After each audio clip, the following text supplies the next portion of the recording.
Just Mining, le partenaire des professionnels et particuliers pour réussir vos investissements crypto, présente Sud Radio Parlons Crypto, Thibaut Boutroux, Stéphane Moller. Bonjour à tous, bonjour Thibaut, bienvenue sur l'antenne de Sud Radio, vous écoutez Parlons Crypto.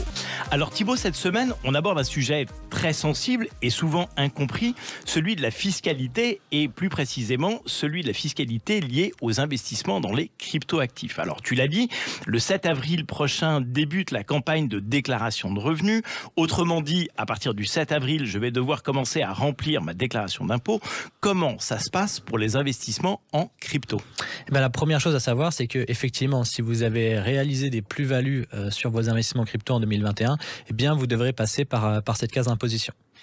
Eh bien, donc, je vais payer. J'ai cru comprendre que c'était 30%, une forme de flat tax, en fait. C'est ça. C'est basé sur la flat tax. C'est 30% PFU, prélèvement forfaitaire unique, qui est décomposé, en fait, en deux parties. On a 12,2% d'impôt qui est pour les impôts et on a 17,8%, pardon, qui est sur le prélèvement social. Donc, globalement, le chiffre à retenir, c'est 30% sur les plus-values, peu importe le montant des plus-values. Il n'y a pas de palier, donc on est réalisé 500 € ou 10 000 € de plus-value, on reste sur cette base de 30%. Donc si j'ai fait des plus-values, je déclare, si j'en ai pas fait, j'ai rien à déclarer. C'est un peu plus compliqué que ça. C'était trop simple. C'est ça. Effectivement, si tu as fait des plus-values en monnaie fiduciaire, donc en euros, à ce moment-là, voilà, tu as investi 10 000 €, ton portefeuille il vaut 20 000 €. Aujourd'hui, tu revends 20 000 €. Là, c'est très simple. Tu as fait des plus-values en euros, tu dois déclarer. Si tu es resté dans un circuit crypto, si par exemple tu as utilisé ce qu'on appelle des stablecoins, donc des actifs qui sont indexés à une valeur stable, généralement le dollar, là, tu restes en crypto, et donc ça, c'est pas des transactions qui sont génératrices d'impôts. Par contre, c'est pas parce que tu n'as pas fait de transactions en crypto que tu n'as rien à déclarer. Tu dois quand même déclarer tes comptes crypto à l'administration fiscale.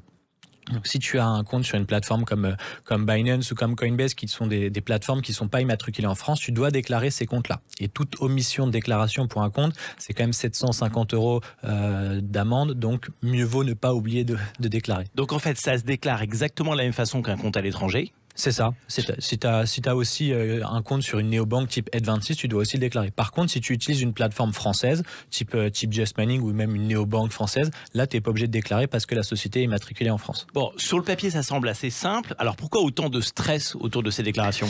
Eh bien, parce que donc ça, c'est très simple. On a compris. La base des 30%, on a compris.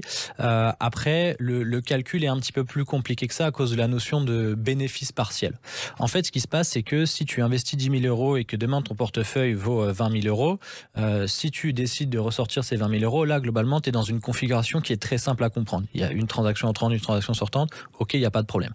Par contre, si tu commences à multiplier les opérations ou si jamais tu te dis, bon bah voilà, j'ai investi 10 000, mon portefeuille vaut 20 000, mais je décide de ressortir que 5 000, tu pourrais te dire, bon bah j'ai sorti 5 000, j'avais investi 10 000, donc je suis encore sur mon investissement de départ, donc là je suis pas dans mes plus-values. Mais en fait, le calcul il fonctionne pas comme ça. Dans les 5 000 € que tu vas récupérer, on va considérer qu'il y a une partie qui est de ta plus-value et une partie qui est de ton investissement de départ. Et donc là, tu comprends que plus tu vas multiplier les opérations, plus tu vas utiliser des mécanismes d'investissement différents, plus en fait tu vas complexifier l'opération finale et ça devient assez vite farfelu. On reparlera de tout ça avec Pierre tout à l'heure. Donc concrètement, dans l'exemple que tu évoques tout à l'heure, ça se passe comment ?